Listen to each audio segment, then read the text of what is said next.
Ushbu haydovchilik guvohnomasini qisqa vaqt ichida olishni xohlaysizmi?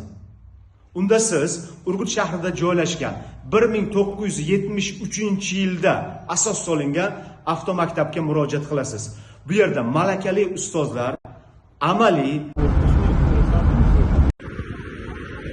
va nazariy sizlarga ilmlarni o'rgatishadi. Va siz qisqa vaqt ichida haydovchilik guvohnomasiga ega bo'lasiz. O'zingiz xohlagan avtomashinani haydab, hech qanaqa jarimalarga tushmasdan, hech qanaqa yo'l harakatlari qoidalarini buzmasdan maza qilib yashaysiz.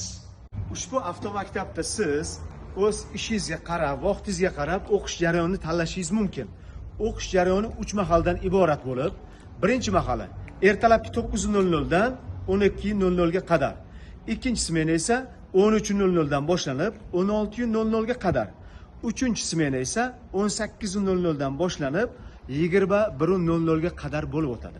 Barchalaringizni ushbu avtomaktabda kutib qolamiz. Ushbu avtomaktabning manzili qayerda deysizmi? Manzil Urgut shahrining Olmosota to'yxonasi bor.